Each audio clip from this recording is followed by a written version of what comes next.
Hi Felicia, thank you so much for your reply to my video.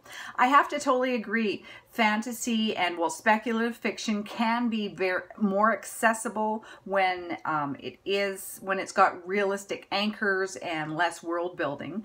But I know deep down, I wish I was a bigger fantasy reader. Like, I've read all of Stephen King's. Well, maybe not all of them, but I definitely read like 80 Stephen King books and short stories. And I've enjoyed them all, and I really did love his fantasy the Dark Tower series, which would be considered fantasy.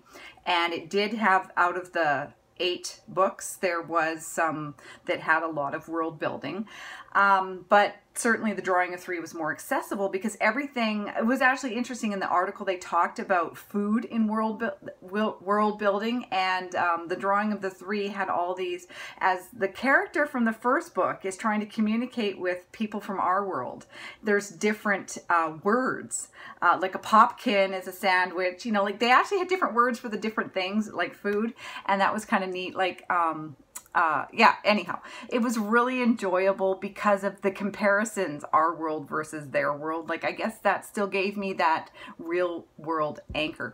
But deep in my heart, I want to be reading more fantasy-based stories, but I don't have time. Like, I would love to read all of Robert Jordan's, or at least his Wheel of Time series. And that's big world building, big fantasy, at least from what I understand, because I haven't had a chance to read them. Like, if I only had time to read more.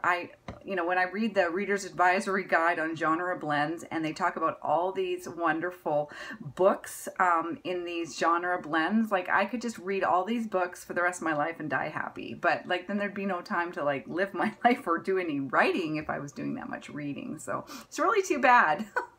But, you know, that's all my, Stephen King, and I've got a ton of Anne Rice up there, and, but I wish I had time to delve deep into those less accessible, possibly speculative fiction realms like Robert Jordan, and even George R.R. Martin. I mean, I love Game of Thrones, so I totally get what you're saying about, like, movies provide a better visual.